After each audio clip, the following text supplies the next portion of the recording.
Hello दोस्तों, welcome in cricket की बात विद नारायण। भाई, आयरलैंड के हाथों में एक शर्मनाक हार झेलनी पड़ी थी। सीरीज को क्लीन स्वीप किया था आयरलैंड ने इंडिया को 2-0 से, और सेम चीज़ रिपीट किया है इंग्लैंड ने भी आज पाँचवें और अंतिम मुकाबले में। इंग्लैंड के हाथों इंडिया को 56 रनों की एक करारी शिकस्त झेलनी पड़ी, और इस तरीके से इंग्लैंड ने इस सीरीज को 4-0 से अपने नाम किया। लग तो ये रहा था कि यार इंडिया पाँचवें मैच में पूरी जी जान लगा देगी अपनी, और एटलीस्ट खाली हाथ जाने से बेटर है कि एक मैच तो अपने नाम करेगी। बट इंडिया की तरफ से कोई संघर्ष दिखाई नहीं, किसी ने भी रेजिस्टेंस नहीं दिखाई। भाई, इस बैटिंग ट्रैक पे टॉस जीत के पहले फील्डिंग करने का डिसीजन लिया। चलो, वो जो भी डिसीजन था तुम्हारा वो तो ठीक है, बट बॉलर्स ने बिल्कुल ही डिसअपॉइंट किया, और इंग्लैंड ने 257 रनों का बहुत ही बड़ा स्कोर हमारे सामने खड़ा कर दिया। उसके नीचे बिल्कुल बोझ के तले दब गई इंडिया की बैटिंग लाइनअप, और कहीं से भी मुकाबले में दिखी नहीं। और इंडिया को जब 258 रन चेज करने थे, तो भाई 201 रन पे ही हम ढेर हो गए। 7 विकेट होके 201 रन बनाए हमने 20 ओवर में। तो इस तरीके से इंग्लैंड को एक 56 रनों की बहुत बड़ी जीत हासिल हुई है।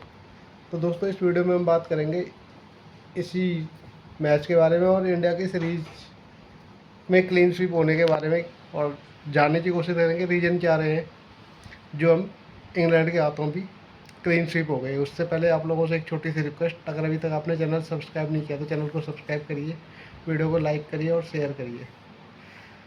दोस्तों, इंग्लैंड की टीम बैटिंग करने उतरती है पहले, और अर्शदीप सिंह ने उन्हें तीसरे ओवर में ही झटका दिया था जब 8 रन का स्कोर था इंग्लैंड का, और फिल साल्ट का स्कोर था 6 रन। तो फिल साल्ट अर्शदीप की गेंद पे आउट हो गया।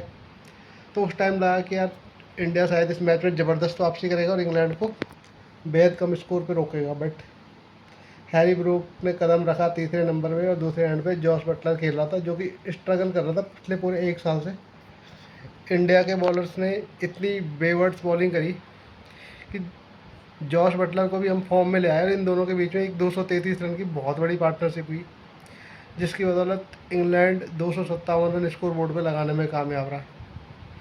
भाई, खाली बॉलर कोई हम दोष नहीं देंगे, फील्डिंग भी बिल्कुल लचर रही इंडिया की। हाथ में आए कैच तक इन्होंने छोड़े, और इस बात का दोनों बैट्समैन हैरी ब्रूक और जॉश बटलर ने पूरी तरह से फ़ायदा उठाया, और इंडिया के बॉलर्स की ज़बरदस्त क्लास लगाई। इनको चारों खाने चित कर दिया, दोनों के दोनों ने, हैरी ब्रूक ने और जॉश बटलर ने। भाई, इन दोनों को तो सेंचुरी स्कोर करनी चाहिए थी, बट इनमें से खाली जॉश बटलर ही सेंचुरी स्कोर कर पाया। 131 रन बना के आउट हुआ जॉश बटलर, और हैरी ब्रूक 93 रन बनाया नॉट आउट रहा 45 बॉल में। भाई, इन दोनों की बैटिंग देख के ऐसे लग रहा था कि इंडिया के जो बॉलर्स हैं ना, ये गली क्रिकेट से उठाए गए, यूनिवर्सिटी लेवल के बॉलर हैं ये, और उनको खेल रही इंग्लैंड की टीम। पहली बार कोई टीम इंडिया के अगेंस्ट 250 रन क्रॉस करने में कामयाब रही T20 क्रिकेट में। ये भी एक रिकॉर्ड रहेगा। कभी भी किसी टीम ने इंडिया के खिलाफ 250 रन स्कोर करे ही नहीं आज तक T20 क्रिकेट में, और आज वो भी हो गया। भाई, अक्षर पटेल की बहुत बुरी तरह से तोड़ाई हुई है। 60 रन के आसपास रन पिटवाए अक्षर पटेल ने, और उसके अलावा हर बॉलर को इन्होंने आड़े हाथों लिया। और 4 ओवर तो बीच में ऐसे थे जिनमें इंडिया के बॉलर्स ने 20 से ज़्यादा रन दिए, तो वही हमको भारी पड़े। 10 ओवर तक 110 रन का स्कोर बोर्ड पे लगा रखे थे इंग्लैंड ने, और लास्ट के 10 ओवर में 150 रन बना गए वो। तो आप लगा सकते हो कि कितनी खतरनाक बैटिंग की होगी इन दोनों दोनों बैट्समैनों ने। और इन दोनों से इस बात का श्रेय कोई नहीं छीन सकता। इन्होंने भाई इतने लंबे ग्राउंड में, इतने बड़े ग्राउंड में भी लंबे लंबे छक्के मारे, टोटल 17 छक्के मारे इंग्लैंड के बैट्समैनों ने, और पावर रेटिंग का पूरी तरह से ज़बरदस्त प्रदर्शन किया। मसल पावर दिखाई इंडिया के बॉलर्स को, और रख रख के मारा हर बॉलर को। तो भाई, इंग्लैंड की जो बैटिंग थी कमाल की रही। हैरी ब्रूक और जॉश बटलर दोनों के काबिल तारीफ बैटिंग करी, और हर कोने में बॉल को मारा।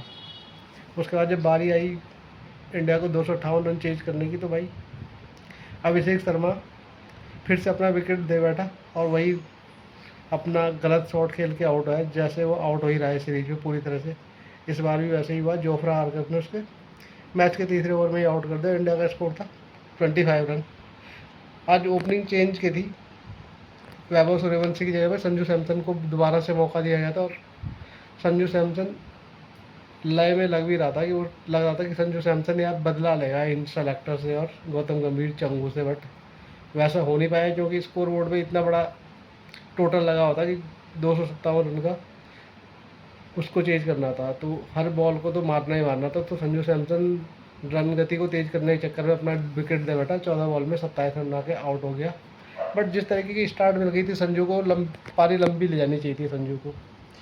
उसके बाद जो बैटिंग करने आया ईशान किशन, भाई ईशान किशन ने 50 ज़रूर स्कोर करी, अपने लिए तो खेल दिया पर टीम के लिए नहीं खेला, और उस स्कोर को 50 को 100 में कन्वर्ट करना चाहिए था, तब जाके इंडिया 257-58 के आसपास पहुंच पाता, बट ऐसा हुआ नहीं।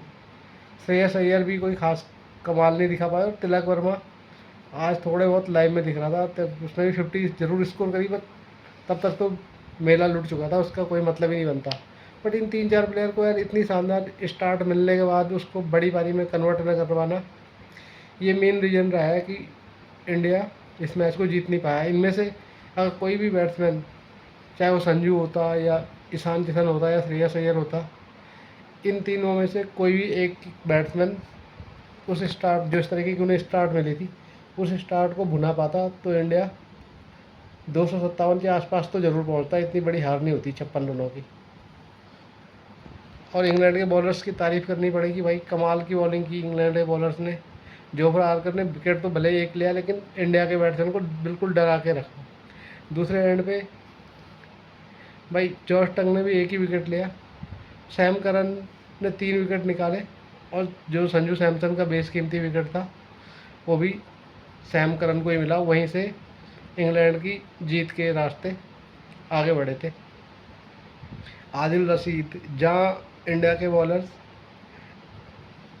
अपना स्पिनर, जिसको एक बहुत बड़ा स्पिनर बनाते हैं, अक्षर पटेल, उसकी 4 ओवर में 60-65 रन पिटवा रहा है। भाई आदिल रशीद ने 2 विकेट लिया और लास्ट ओवर भी आदिल रशीद ने फेंका, उसको भी नहीं मार पाया कोई बैट्समैन। तो यही सोच सकते हो कि इंग्लैंड की बॉलिंग में और इंडिया की बॉलिंग में ज़मीन आसमान का अंदर दिखाई दिया इस सीरीज़ में। इंडिया के बॉलर्स सही जगह पे टप्पा नहीं डाल पा रहे थे और भटकी हुई दिशा में बॉलिंग कर रहे थे, जिसकी वजह से इंग्लैंड के बैट्समैनों ने इतने सारे रन बनाए। और इंग्लैंड के बॉलर्स ने बिल्कुल टप्पा पकड़ के बॉल डाली। इनकी हर बैट्समैन के अगेंस्ट, इंडिया के हर बैट्समैन के अगेंस्ट उनके पास रणनीति थी, स्ट्रैटजी थी। वो पूरी स्ट्रैटजी के साथ उन्होंने बॉलिंग करी और स्ट्रैटजी के थ्रू ही उन्होंने विकेट लिए इंडिया के, और इंडिया को 201 रन ही बनाने थे 20 ओवर में, जिसकी तरह से इंग्लैंड को सीरीज भी अपने नाम करी और मैच भी अपने नाम किया। तो दोस्तों ये था इस मैच का एनालिसिस। अगर आपको वीडियो पसंद आया तो लाइक करिए, शेयर करिए और चैनल को सब्सक्राइब ज़रूर करिए। आप लोगों के लिए एक क्वेश्चन है कि भाई इससे पहले कभी टीम इंडिया इस तरीके से लगातार 2 सीरीज में वाइट वॉश हुई है? कमेंट्स बताइए कौन सी सीरीज़ थी वो। और एक दूसरा क्वेश्चन है कि जो अब 3 मैचेस की ओडीआई सीरीज आने वाली है, उसमें क्या इंडिया बदला ले सकती है, इंग्लैंड से क्लीन स्वीप कर सकती है क्या इंग्लैंड को ओडीआई में? थैंक यू दोस्तों।